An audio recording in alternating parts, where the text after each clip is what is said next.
Hello, everyone. Kyra Schaefer here, and I'm with Janet Zavala. What's up? Let me tell you a little bit about Janet. She is our expert today. We're going to talk about all kinds of cool stuff with her, whether she likes it or not. All right, Janet Zavala is a best-selling author many times over. We're going to talk about that in a minute. Midlife mentor, coach, and nature enthusiast. She is passionate about making proven self-empowerment techniques accessible to a greater number of people. Her unique style incorporates traditional coaching techniques with the healing power of nature. Janet enjoys being outdoors in nature, observing and learning about the parallel between the transformation of plants and flowers from hikes while nurturing her garden.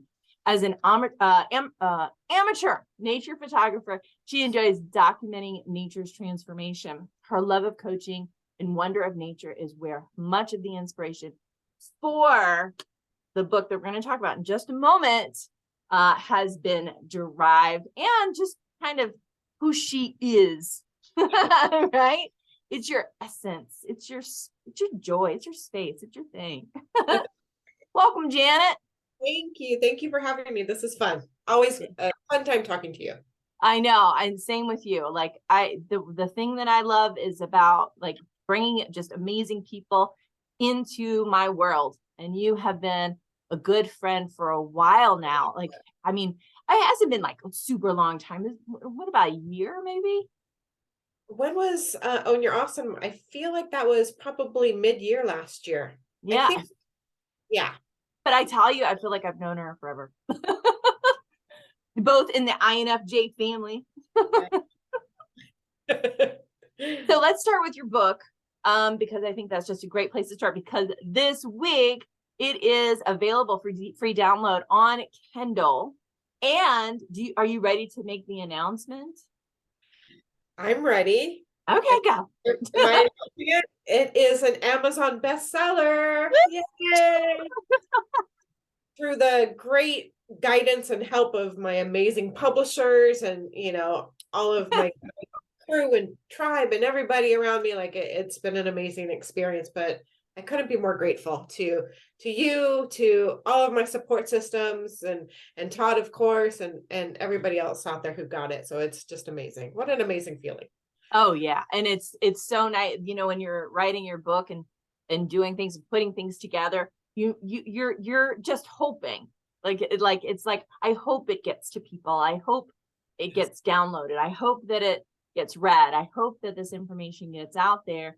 And you're writing, to me, it's like I'm writing for me, and then I just really hope that the world is able to find it and see it, and they have. Yes. So congratulations, Janet. This is just the beginning. This is the beginning. So excited. Yeah. So you are a midlife guru. That's what I'm going to call you. Now, I'm going to tell you something. I am perimenopausal right now, and I'm going through that process. And I'm kind of like Alice in Wonderland, where, she licks the thing to try to figure out what height she's going to be. I'm doing that with progesterone cream. I'm like, okay, that's too much. That's not enough. Am I going to get taller or shorter today? That's hilarious. So knowing all that the brilliance that you are, and the brilliant person that you are, and also to combining with nature, all of the things within your book, what would you say are like one or two things that you were like, oh, I need people to know this about this transition that they're going through in their life? I want people to understand that everybody goes through it. I have not talked to a woman in our kind of general age group, or even younger, where they don't feel that need to transform. that everybody feels it, and we kind of sit in our own heads and our own spaces, and we just do the things that we are taught to do or have set up for ourselves, but we have this innate need in us to transform. And I think about transformation as not changing who you are, but returning to the core of who you are, your true nature, before life's experiences created fear and doubt within you. So it's that time in your life where you're like, okay, I'm tired of being led by my fears.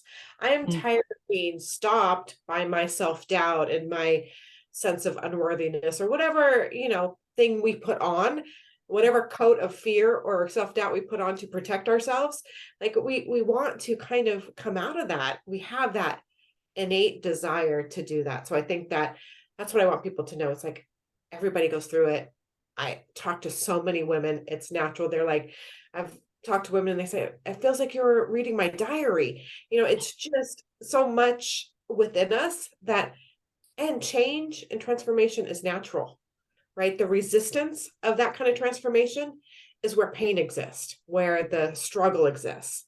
So if you don't embark on that healing journey, that transformational journey, which is natural and required, you will feel the pain and suffering of kind of not moving with the universe, moving with the natural flows and ebbs of nature. Right. So it's that allowing process. It's that opening up to it, kind of thing. And I think, combining nature with the work that you do is so key, because we can derive anything, we can call it back to some kind of natural force, some type of natural experience. And for me, like when I go out and I'm in the, taking a walk or doing whatever, which very, very rare. I'm not really a huge nature person. I love nature. Mm. I love it. I love sitting in it. I just don't necessarily like walking in it. So I'm like, all right, I'm going to this bench. I'm going to sit on this bench and I'm going to stare at that cloud. I'm going to stare at that cloud all day, and I could do that, but I don't want to be too far from my car when I do. And that's perfectly, I mean, you're still communing with nature. You're still out there experiencing her, right? You don't need to be hiking and running and, getting all beat up and sweaty. Great. Because the hot flashes have already begun. Running a marathon outside is not a requirement of this process Thank you. I really, I feel like you read my diary. Well, I have. No. I had lost it for a bit. I wonder if Todd gave it to you. But it's so interesting, and so like that. I love that you said that. The resistance to the transformation is what's really causing the pain. Yeah. And we've heard like celebrities and things like that. Like Angela Lansbury. Now that I age myself with Murder, She Wrote. Best crime series in the world, in Cabot Cove. Okay, I gotta stop. All right, so but what's interesting is she hit her 40s and the industry was like, you're dead to me. Yeah, bye. And she was like, no, I can either try to make myself be something I am not, or I can embrace who I am, and it feels like a lot less pressure. Right. Yeah. And then she got the role in Murder, She Wrote, and then her age became a benefit instead of something that's looked at as a negative type of thing. We are able to bring all of that wisdom and knowledge and strength and skills that we've developed, that we've earned, that we've worked for over time, whether we wanted to or not. We've got them. We've got the strengths. We've got the skills that got us to where we're at. Like, and now we want to use them. We want to use them in some capacity in our lives. And that's why when I talk about transformation, I don't want people to get intimidated, like, oh, I need to change everything about me. No, I want people to settle back into who they are within their authentic self. Yeah. Right. And when somebody has had a hard time with either in their childhood or that kind of thing, to kind of suddenly be like, I deserve this transformation. I deserve to have a new look or a new view on what I'm experiencing. I don't have to do it the way that my mother or my grandmother did it, the generational thing. How hard is it for somebody specifically who's been like put through the ringer as a kid to start saying, I don't have to do it like that anymore? What leaps do they need to take in their own psychology to just go, you know what, I choose myself in this? Or what have you seen with your clients?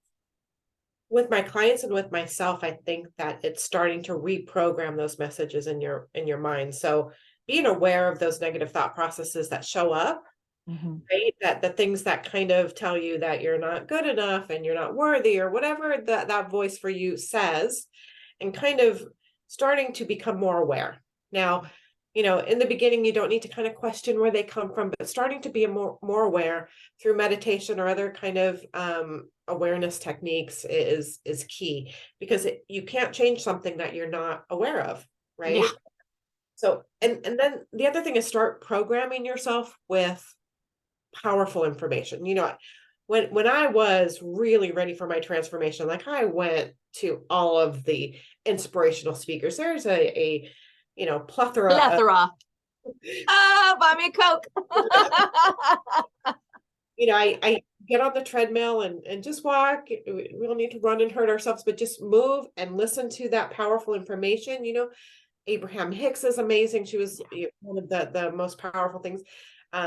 Marianne Williamson's early stuff, pre-political stuff, just really powerful things that can start to reprogram your mind and that understanding of your place in the world, right? You're not those things that happen to you.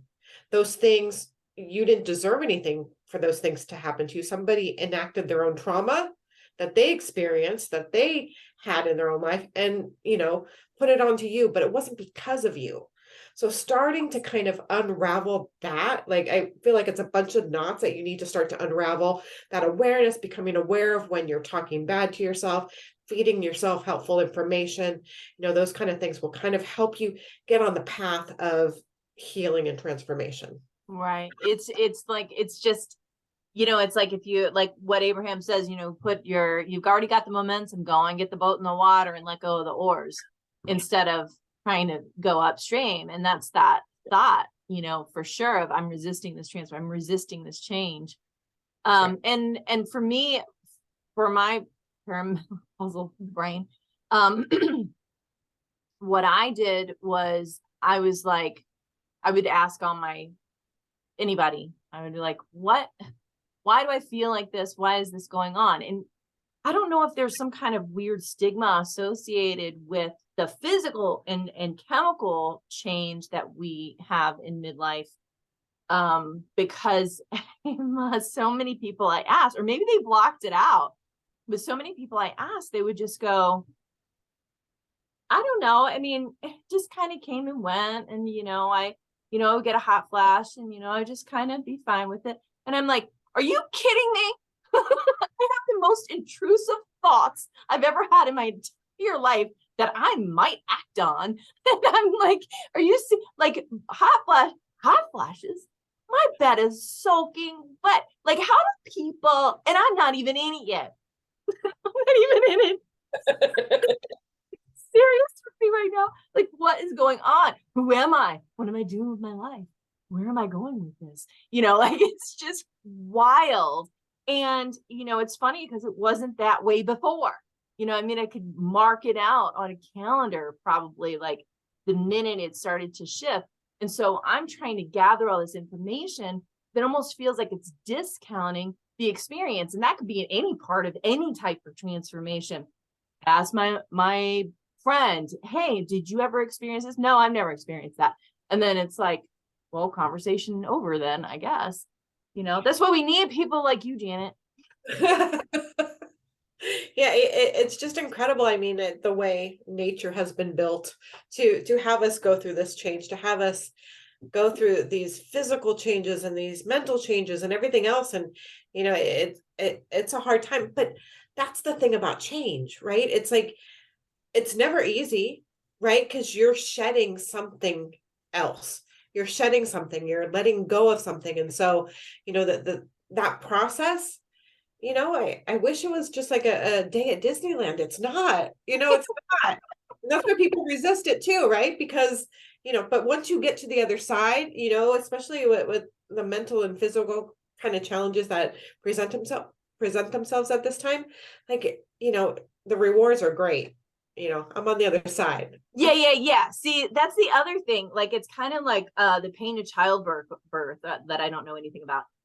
Or what, and then I'm like, how could you go through so much pain and then be like, yeah, I'll do that again? Line me up for 4 more. I'm like, what? Did you just tell me how traumatic and hard and painful? And it was like, yeah, but there were some good chemicals that came along with it, and there was love, and there was the baby, and the baby's so squishy and so cute. I want to eat them. Also another intrusive thought, it's like, but it's like, where am I going with this?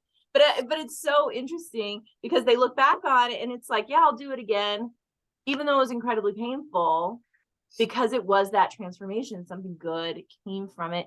And then with this, what I've noticed, I feel like they just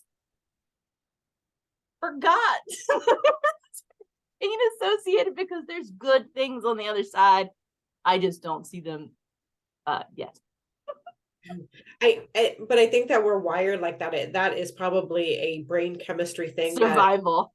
If I were a neurologist or something, I'd be able to tell you exactly what's going on. But we remember the good stuff and forget the pain. So thank God. Thank God. Thank God. I know. It doesn't help me. It doesn't help you right now in this moment. Right now in this moment. But you know what? I can totally see myself, somebody younger than me, going, like, after I get through it, coming to me and being like, well, was it hard? I'll be like, well, it was fine. Well, you can show them this video. Like, yes, that's right. Let me show you something. I lost my mind for 4 years, but I'm not going to talk about that. Nobody say anything about it. But isn't that the problem is that we don't talk about these things quite enough as they're happening, right? As they're happening, so people can have that mentor to look to say, wow, they went through it. I can get through it too. There's a path. I just have to hunker down and do it. Yeah. And just be with it. Yeah. And I do definitely see how nature is playing that role for me. I have an outside, I live in an apartment, so we have a pool outside. And I mean, it's so nice just to sit down there and relax and be with a couple girlfriends and just watch the water and, watch the air go across the water and make the little ripples. And to me, that just feels so peaceful, and so calming and so easy. And to me, that and so that actually helps with some of the other symptoms that I feel. And I just walk 10 feet, or what, I'm farther than 10 feet. But the pool would be in my living room if that were the case. But I noticed, like, exactly what you're saying is how nature in almost any form is going to help to relieve some discomfort. Yeah, I'm looking out at my pool right now. I have my house. I got it, let's see, about 13 years ago. And when I bought this house, I one of the things I told the real estate agent, I don't want a pool, because everyone always telling me, oh, that's so much work, it's this amount of money. And yeah, it is. It's all that. But I can tell you that in that pool, sitting on the edge, reading books, or just being in the pool, that is where I did most of my internal healing. Wow.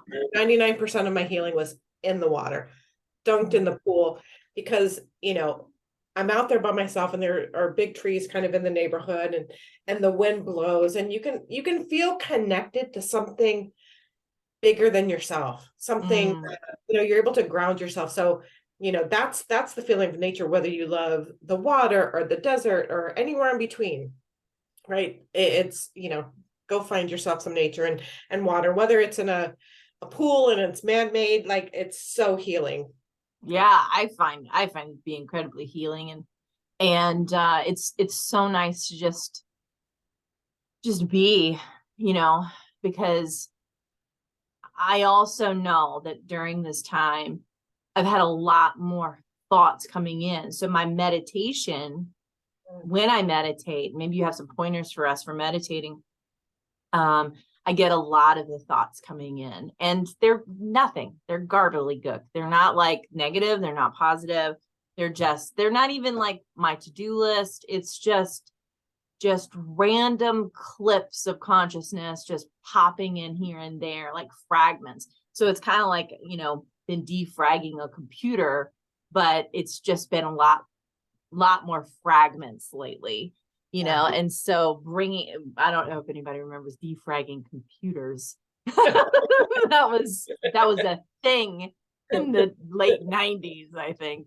Like, defrag your computer, and it's just like, and it cleared up space and did all that kind of stuff. And so like when I think about that, I think I'm defragging my computer, but it's almost overwhelming to sit down and get quiet sometimes. So for your active mind friends, what kind of suggestions could you give them? I feel like meditation, for me, what helps me maintain my habit is through the ritual. I like to, perform my little rituals and do the things and have the oils the way I need them. And I hold crystals in my hands, and I going through that process gets me to that point where, okay, you can settle in, right? Because I've done all these things. I have some angel cards, I'm like, okay, universe, what do you want me to know today? And so I do an angel card. I do the things. I do all of kind of the rituals to get me into that space. But I have to tell you, I'm a Gemini. I have a Gemini mind, and it's like popcorn, pop, pop, pop, pop, pop, pop, pop. And sometimes I'm having full-on conversations. Like I didn't do it today, but I mean, oh no, I do, like by yourself alone in your mirror or somewhere else. Yeah, that is me. I love full-blown conversation, and I will speak both sides. Like I'm like, yeah, if I have a conflict, I will stand up for that other person. I was going to say I didn't do it today with this conversation, but that's just because I just have so many other things going on, so many other conversations going on in my head. But it will usually be like, oh, well, she says this, and I'll formulate a full thing, and I'm like, okay, no, come back. You don't need to solve it today. Come back.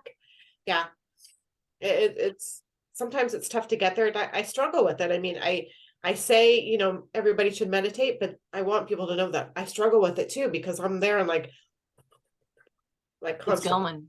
It's going.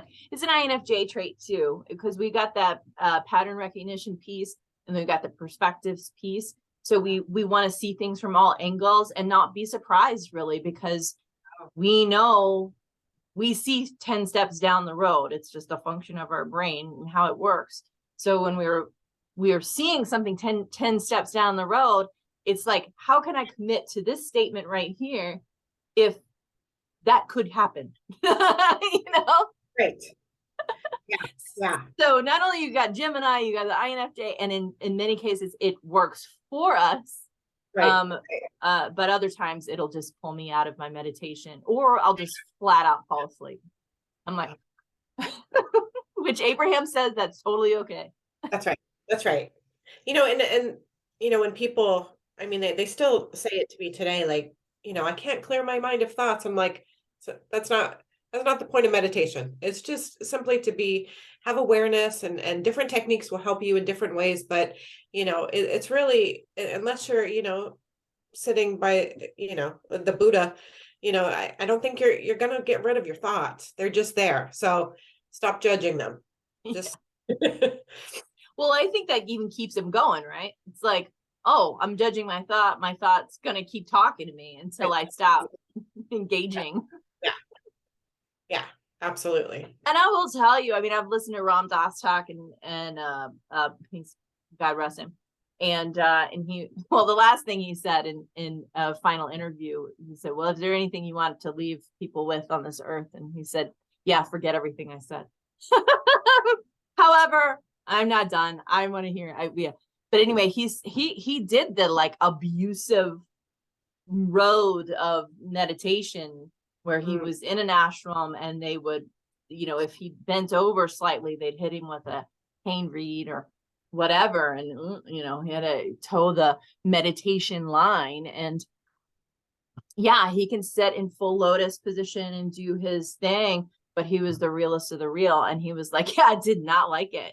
And he said, until it was my turn with the reed. And then he said, everybody got a turn with the reed. And so if you were really abusive, you were gonna, you were gonna get it back. Yeah. So yeah, so no cane poles for your meditation. You do not have to lay at the feet of the guru. You just do your best, right? Just do your best. You do it as consistently as possible. And if you're doing it for 5 minutes or 20 minutes, or if you can do an hour, like I haven't gotten that far yet, but it's working, right? It's not an easy button. It's not going to change your life tomorrow. It's going to change your life over time. Over time, you'll notice that the thoughts aren't as torturous. Yeah, that's right. Yeah, you get more of your computer defragged. Right, you get defragged. That's our next me and you collaboration. Meditate. That's it. Get defragged. Defrag yourself. I'm already writing it.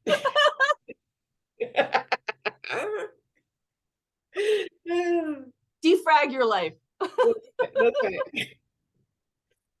This is the best interview. I just love you.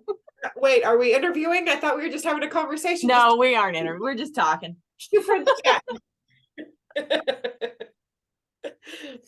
Well, what are the good things? So transformation is made easier by meditation, by nature, by connecting to your truer self, by releasing fears. So let's get into fear a little bit, because I think some people don't really know what fear is. Like if you got somebody that's like, I'm not afraid of anything, I'll go down the road and I'll carry my truck and my dog and my, they're rah, rah, rah, and I'm not afraid of anything. Okay. They're the most fearful. They're yeah. They probably don't feel fear for their physical safety. They're more fearful of something else. I don't know what, but yeah. Yeah. So kind of defining fear, because it's a little bit, it's not physical. It's not like, I'm getting out there and I got to face a lion kind of deal. That's not the same kind of fear, especially, what I think we're talking about. Right. It's like facing yourself, That's right. And when people start to really look at themselves, what kinds of things have you noticed either in yourself or others where you were like, oh yeah, I gotta move through this and I gotta do it. And it's probably not going to be easy. But what do you see with people who are starting to face their fears? I think that it's important to understand that fears don't go away, right? Just because you act brave, it doesn't mean that the fear isn't there. You're just not letting it control you. I heard Elizabeth Gilbert say once that fear is going to be in the car. You get to decide where fear is in the car. Is the fear driving? Is it in the passenger seat telling you which way to go? Or is it in the back seat? So as much as possible, you want to put that fear in the back seat, not let it drive and not tell you what to do, but just be like, I'm here. I recognize you, but I'm still in control of where this car's going. So, I think that when people start to move past letting fear hold them back, that's when they are, putting the fear in the back seat and kind of deconstructing what it means. And I think that the other piece of it is, where is it coming from, right? What are you afraid of? And when you can start to articulate that, whether it's through journaling or with a coach or with a therapist, when you start to deconstruct and articulate, that's the amazing thing about coaching, is that when you say the words, like, it's hard to not do some critical analysis of what your thoughts are when you say them out loud. When they're rumbling around in your head and they don't have any form or structure, they're just fear. they go unchecked. But when you're able to say them out loud to somebody, a therapist, a friend, a coach, somebody, you're able to deconstruct them. And, even sometimes you hear it yourself and you're like, oh, whoops. That's in there. Right. Or if you have a good friend or a good coach that is like, when is the last time this horrible situation that you're envisioning happened? Never. Okay. Let's move from there. So I love that. And that's that thing of when two more gather, the ego can't keep up the charade. That fear can't keep a foothold when you've got somebody witnessing with you through it and saying, oh yeah, I see that. I see you. Yeah, that's very legit. It's a legit fear. However, this is where I could poke 10 holes in that idea, and let you grab on any one of them you want to, but know that only love is real, man. Fear is the illusion. False evidence appearing real, right? Your fears are real. They're just probably not true. Yeah. Yeah. What I loved is Byron Katie, the work, 2 questions that I love. Is that true? Is that absolutely true? Right. And that's great. I mean, that helps me out so much, because I'm like, that negative thought, that intrusive thought, or that negative intrusive thought, or that thought that says whatever limiting belief is in there comes in, and it's like, well, is that true? Well, it feels true, but is it absolutely true? Can you give me evidence? Can you give me proof? Absolutely, in this moment, about that thing, that person. Because it's not like, because what happens is, I know our brain just goes and pulls evidence from everywhere else. We go online, we look at the news, we look at the YouTubes or with the whatever, and then on our friends and things, and we borrow perception, right? We borrow their perception, we borrow their thing, and use it as evidence against ourselves, as a stick to beat ourselves with. And it's like, no, no, it's not absolutely true if you haven't absolutely experienced it in this moment and had that conversation with that person, place, or thing that shows you that what you're thinking is true. And then being like, okay, well, let's say it is absolutely true. Is that how you want to live?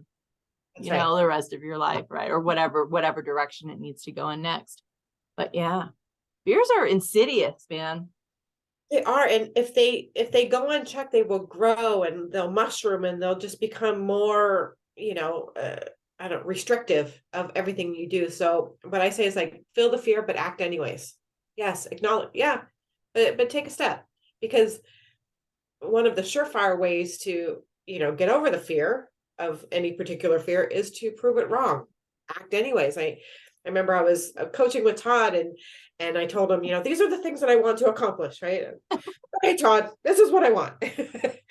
Yeah. And so one of them was publishing the book, and he said, okay, so how far along are you? And the way his tone was, and this is me just projecting, I imagined him like, okay, well, have you written an outline yet? I imagine him saying this is not what he said, but like, and I'm like, well, I got about 50,000 words. And he's like,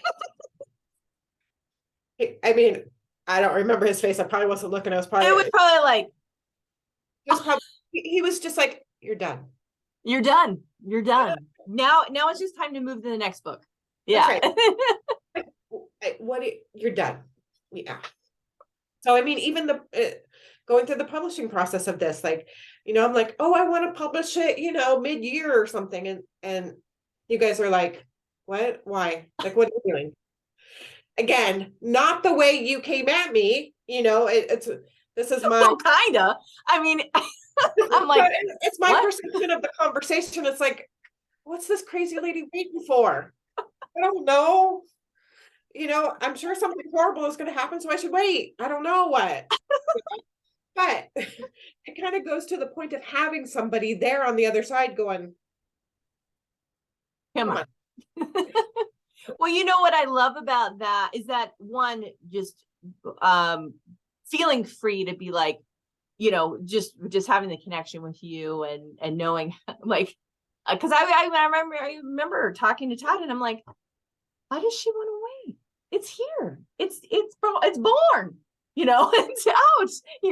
And he was like, just email her, because she's just going to be like, okay, fine. And that's the other thing too, is that when you work with somebody that is just offering resistance, there does have to come a point where you go, I can't help to move you over this hump. People do have to start making those choices. Like you were saying, one foot in front of the other. The thing we trusted about you was, she just needs to hear it's okay.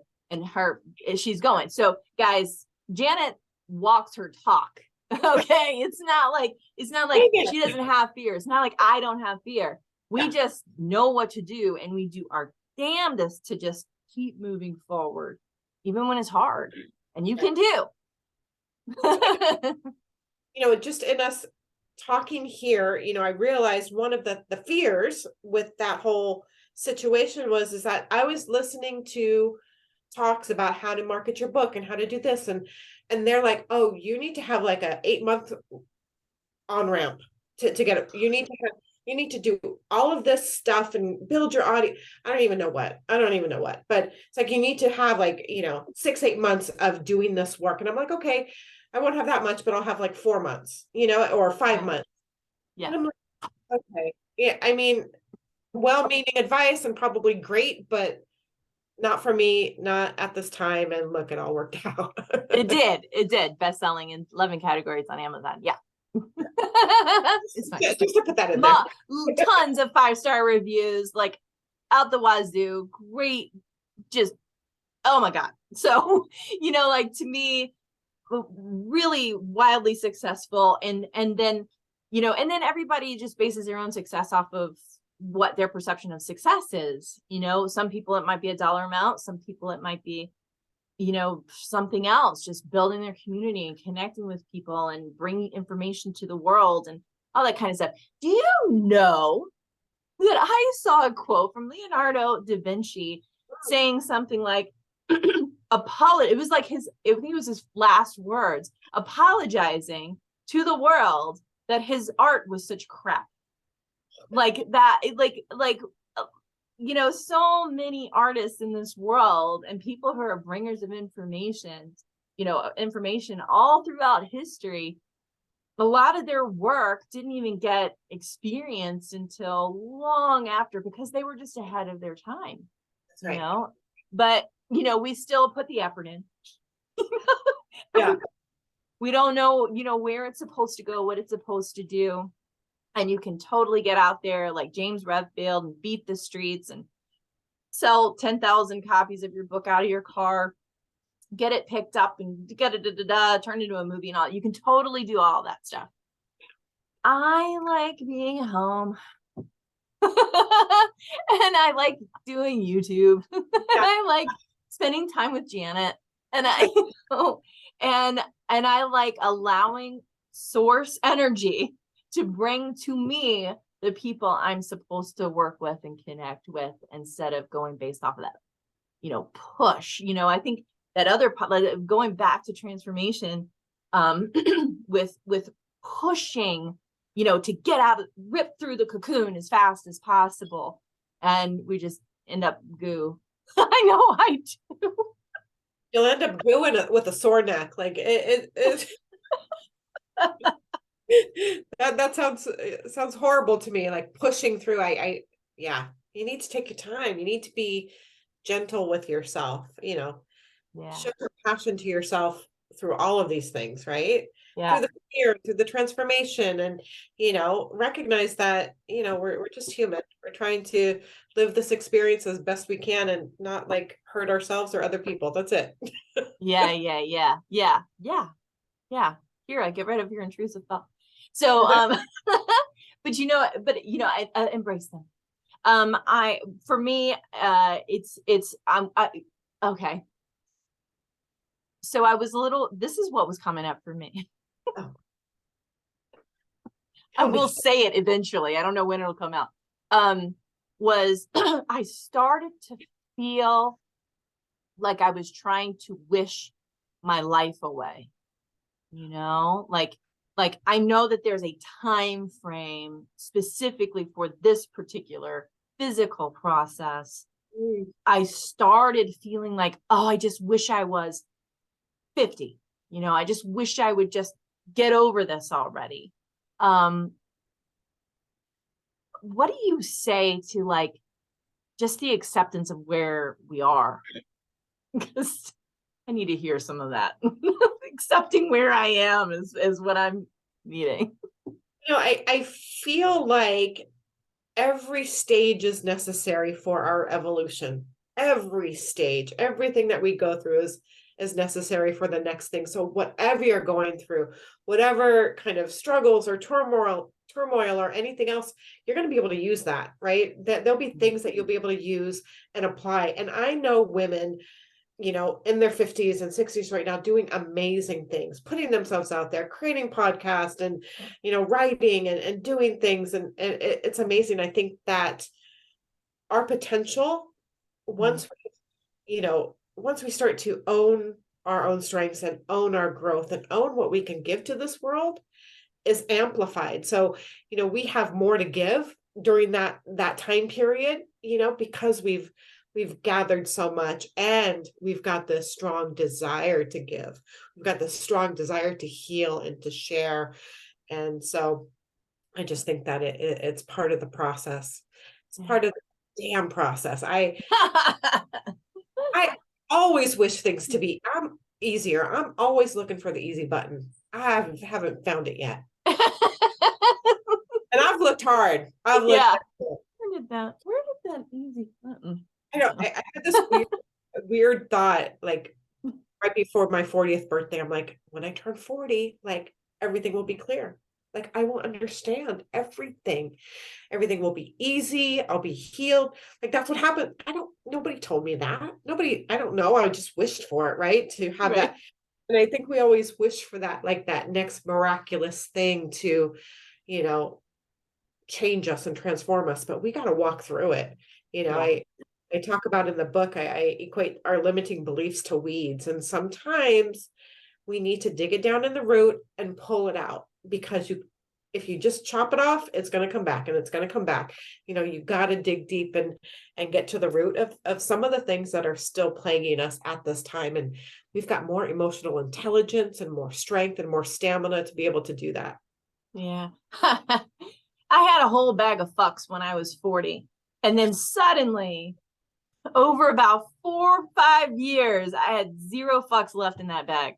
So if anything, I'm a little more temperamental. I'm a little bit more self-assured in a way. I'm a little bit more like, no, I know what this is. There is a blessing and curse with knowledge, knowing things, because we could stop learning. Yeah. But yeah, no, my bag was, I'm like, I looked at it, let's start checking it. Nothing came out about everything. And there's a few things that I'm like, this is my touchstone. This is my life. My husband is that, my dogs are that, my home is that. But that's even on the edge. It's like, thank you, home. But, ultimately it's like, yeah, I stopped caring a whole lot about the things that I used to care about, other people's opinions, even some parts of what the world is doing, worldly aspects, group dynamics and their aspects. Like it just stopped becoming a priority for me to fit into. And I think that's definitely a gift. And I do think some of that is hormonal. Because I've just seen women just stop, like just all of a sudden they're just like, no, I'm not doing it. And I don't know if it does have a Webster's dictionary of a negative connotation, but I feel like we need to bring out the word selfish and own it. Like we need to be selfish and really kind of, there's a phrase that I had post divorce. It was like, it's all about me. It's all about me. It probably always was, right? I mean, everybody gets to be selfish. It doesn't mean that I'm not humane or compassionate to Right, other right, people, right. right? I mean, It's a healthy self-awareness and self-assurance, and yeah. It's caring for your own experience in this world. Like, who else is going to care more than you, or who else should care more than you about your experience than you, right? Let's be selfish. Let's be selfish. I love it. Let's Yeah. do it. I'm ready. I I've am. already started. I'm on a good selfish run, that's for That's sure. good. You know, and I mean, I don't know if there's a better word than selfish, but There I probably don't really is. care. I am. Who am I? I'm just, yeah. I think that that's what people think. I think that's what people think, right? When they look at people who are just making choices because they want to, you know, they're not checking in with the tribe. They're not making sure everybody's feeling comfortable with the choice they're making. And if you're going against what somebody's always known you to do and be, and they're like, oh, well, you're obviously being selfish. And it's like, well, I don't know. It kind of feels like I'm loving myself right now, you know? Right. And what is that person asking you to consider their needs Right. over your own, right? And then I also think the other thing that we get stopped up at is that, you know, when we want to be selfish, when we want to go after our dreams and do the things that provide more meaning, is that people think that we're going to outgrow them, or, you know, Leave them in the dust. yeah, discourage your old life and complete. That's No, we're not Thelma and Louise. We're just, although, hold on. I would like to be in a convertible with you driving fast in the desert. Dude, let's do that. We'll go down this road. There's a road right here. We'll just go down that road. As long as it doesn't have a cliff, we're good. No cliff. Completely spaced on that part. Oh my gosh. Well, this has been such a lovely chat. Oh, let's do it again next week. That sounds great. I appreciate you. I appreciate just your willingness to be in this world right now, doing what you do, working with clients, working with people, writing books, writing in books, like being an advocate for a positive, loving change in, you know, people's mindsets and shifts and transformation. And you are somebody that's a touchstone for people when they feel like they don't know where to go. They go to Janet. So Yeah, see Janet. yeah. One of the things that one of the biggest pieces of feedback that I've received from people personally, when they reach out to me and they're like, oh, I'm so inspired by you. And because I've been talking about writing this book and getting this book out there for a while, right? So I put my dreams out there, right, to hold myself accountable. But yeah, like, if you go after your dreams, you don't know who you can inspire to go after theirs. yes, right? So it's not about me and my book and but it's about, like, if that inspires these women that have come up to me to go after their own healing or to go after their dreams, like, that's what it's all for. That's what it's all for. Because they, you know, they tell two people and they tell, you know, I mean, it reverberates in this universe where people are going after the things that are meaningful to them, and, you know, it just creates a better world. So yeah, for sure. Leading by example, by saying yes to the things that you feel good about. Yeah. Huge. All right. Well, I think we'll go ahead and wrap it up now. Janet, tell people how they can get in touch with you. sure, everything, all of my social media and everything is under Janet Savala Coaching. So my website is janetsavalacoaching.com. I have my Facebook, Instagram, TikTok, I don't know, all the other ones, whatever. You're going to have to show me how to do TikTok. I can't even. But I can't say I'm great at it, but, you know, I try every once in a while. So Janet Savala Coaching. I have a Facebook group where I just love it. We just have conversations to support one another and achieving our goals and dreams. And so it's really a great community to get together for inspirational messages. So that is Living Intentionally in Facebook. So yeah, that's where what everybody. a great name. Like, how that name was not taken is absolutely wild to me. I'll have to thank Todd for that one because I think he provided that suggestion. So Oh, great. Living Intentionally Facebook group. I love And they just click to join and whatever, answer a few questions. Cool. Yeah. I love it. I love seeing you. Todd and I were out one day and Todd goes, Janet's on live. And I was like, turn it on. So we turned it on the radio, it was hooked up to the car phone. I don't know what the fuck, but in the car deal. My two brain cells are just eking together right now. And he was like, and I was like, awesome. I'm driving, listening to Janet. That's so great. All right, guys, go out, visit Janet. I love you all. You take care. Be good. Go out there, get The Nature of Transformation by Janet Zavala right now. Go do it right now. And we will talk to you later.